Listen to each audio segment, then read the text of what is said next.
Okay, so we're going a little bit different today. Not a lot. I know it says new concepts and themes, but it's really going to be a lot of how do you start your class and why do you start your class this way? It's kind of what we're going towards in our stuff here. So here's kind of the basic foundation here of the week is 15, 16 is going to talk about locomotor and non-locomotor skills and give you a bunch of tips and cues of how you would teach that. And then we'll go into some of these here and we'll actually start tossing and throwing some stuff when we get to that point. So body awareness is any shape that the body can form. So the shape the body makes, the balance, the weight transfer, the transfer, flight, jumping. I don't know why they call it flight, but it sounds more fun that way. So that video we watched the other day where they blew the whistle or bend at a joint. Those were all body awareness things for a kindergartner.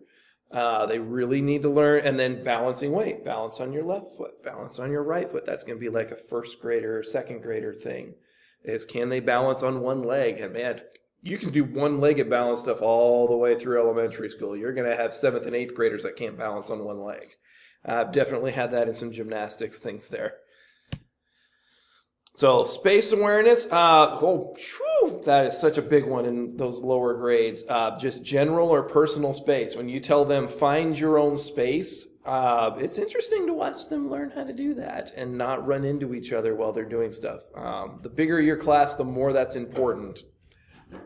Direction, can they move in one direction? Can they do it at a different level? Different paths, can they follow a path? Line tag is a wonderful thing for this. And then the different planes. So you'd have your vertical plane would be straight up and down, your sagittal plane, your transverse plane would be kind of around the body. So there's all these different planes that your legs can move on. Most people don't use the terminology but just knowing that your leg can go forward, backward, outward, and inward. Just learning the biggest one for learning planes, jumping jacks. By the way, the best thing about kindergarten physical education is jumping jacks. Because you teach them, and I teach them, arrow, straight, arrow, straight. All right, try that 3 times, go. And most of them will just jump in place and wave their arms in the air because they don't have the spatial awareness or the body awareness to move their arms and legs at the same time. And so you spend probably half of your first semester just learning how to do a jumping jack. And it's adorable to watch them try. Different qualities of movement, so how the body moves in space, speed, force, how it flows together. Can they run constantly? Learning how to ride a bike is a good flow exercise for that age group. So relationships, whom and what the body relates, whether it's towards another person or towards an object or an apparatus. A lovely way to learn these kinds of things is an obstacle course. So make an obstacle course where they got to crawl under a bar, jump over a bar. Those kinds of things are wonderful things to do there. And then be able to do that with a partner. One of the most interesting ones for me in gymnastics is doing a cartwheel with a one-handed cartwheel while holding hands with another person. And so you both try to do a cartwheel sideways. So being able to perform an action at the same time as somebody else. So that's a very interesting one, much more advanced than this group is, or than we're probably talking about. It's just a fun example of trying to do a motion that we're going to use, which is cartwheels, with another person. All right, so here's kind of the steps. This is probably the stuff you need to know for this one here. So step is you need to set and define whatever they are going to do. And a lot of this I do in my introductory stuff, so that introductory activity. And I would actually practice my classroom management stuff. Stand on a line over there. And then I always say go. Stand on the 3-point arc of the basketball hoop, the one curved line on the basketball court. And they're usually pretty good at finding that one. Stand over here. Find a partner and sit down. Play rock, paper, scissors with that partner. That's how you make teams, by the way, in a very quick motion. Find a partner. Have one of you put your hand on top of your head. All right, if your hand's on top of your head, go stand on that line. If you didn't, go stand on that line. They hate you because they always find their favorite best friend partner, and then you split them up. Eventually they learn the trick, but I mean, that first couple of times they get a little mad at you. So any of those things, where to move, how to move, with whom, what to move, go grab a thing, come back. Experiment and explore. So there are times where you let them just try. A pool noodle and a balloon. There's a lot of experiments that you can go on that one. You can say, try to keep it up in the air. Try to move over there. So say phrases that encourage, try to see how many times you can hit it in the air and don't run into somebody. There's some encouraging there. Contrasting terms to try to get variety of different things. Just that's probably the easiest one I can think of. How many different ways? Oh, I love playing Simon Says for gymnastics with little kids. And you teach them different positions in gymnastics. So extension, stand straight. Show me a different kind of extension, and they'll lay down on the ground. So there's some variety. The funnest one, though, is tuck position. Tuck, and they all get into a ball. Show me another type of tuck, and they all will flop over, and they're just like rolling like eggs on the gymnastics mats. Super funny. Observe and discuss situations. So when something happens, you discuss it with them. It could be a good thing, could be a bad thing.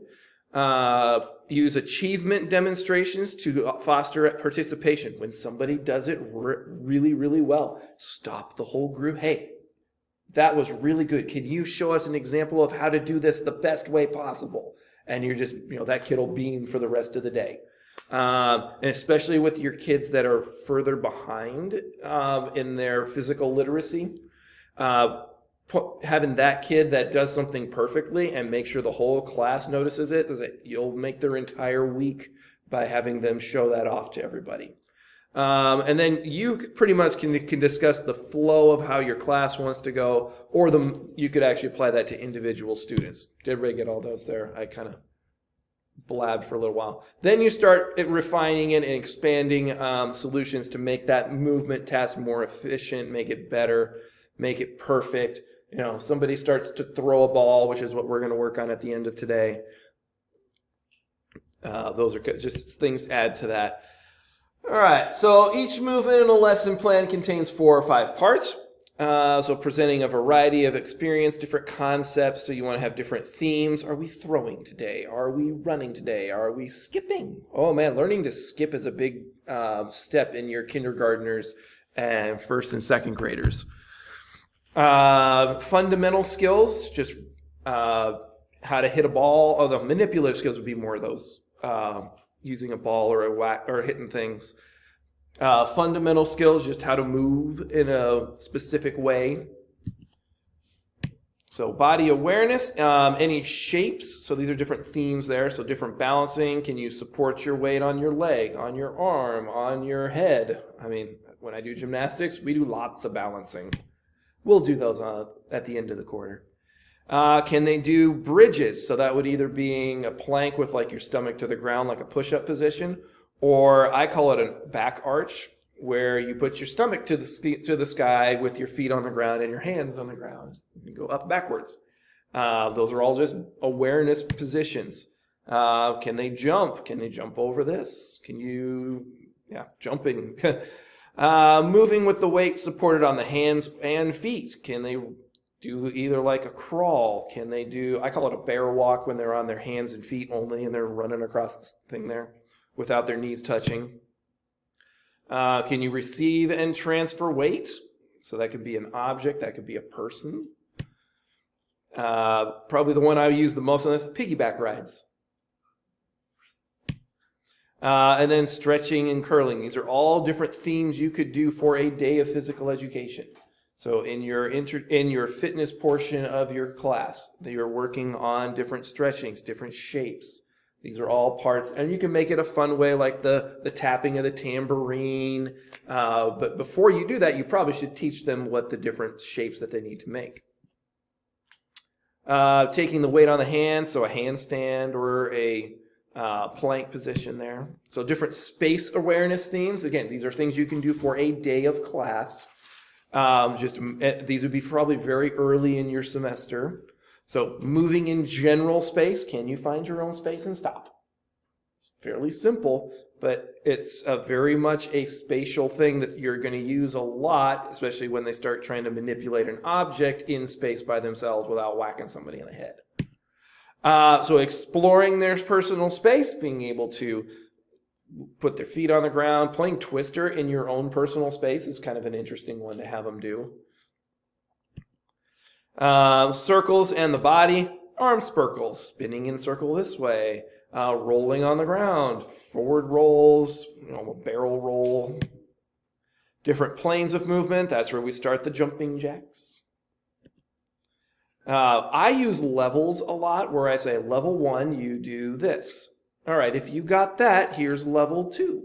Most of them will always try level 2, but they may fail at it and have to go back to level 1, and that's totally okay. And that's how you kind of reach multiple people. There's different types of ways of, like I say, level 1 is like take your wrists and just tap the ball on the tee. Level 2 is bend your arms a little back to here. And then level 3, we start adding a step and a hit and all that kind of stuff. Is that somebody that's supposed to be in here? And then moving in different ways, different animal walks. Skipping, jumping, hopping on 2 feet like a bunny. Those are all different moving in different ways there. So you can have, let me run those out there so you can write them down. So your qualities of movement themes, so you can know how fast can they run? How quick can everybody run from that line to that line? I use that one a lot. Different types of movements. Run over here hop on your right leg to that line. Hop on your left leg to that line. You can do different kind of how much force they use. They can be either pressing against a wall. That's also going to be your tensions and relaxations would be like your stretchings, different types of stretchings there. So yeah, these are all very broad methods here that you could use as a part of. So say we're talking broad here before we get specific in the next section. So moving under, over, around, or through things. Oh, my wife had a whole can't go over it, can't go under it, gotta go around it. I don't know. My son was covered up on the ground with a thing, and we're like, what's this object in the road? And yeah, anyways. You can have symmetrical movements where like jogging, running, where everything's kind of symmetrical, or asymmetrical movements, trying to run in an S, try to run in a figure 8. Retrieve different locations of body parts, just having a point to where's your nose, where's your eyes, where's your chin, where's your knee. Simon Says is a great one for that one. Lead with your right foot first. Lead with your left foot first. Very simple, but you will notice that there are kids, when they start running, they will always start with one foot. And so it's actually very good for them to learn to use the other part. Another good challenge for your younger ones, can you brush your teeth with the other hand? So there's different parts of the body for different things. So be very creative, knowing different schemes for movements. These are all things for kind of that developmental 1 level, and that's what we got for that one.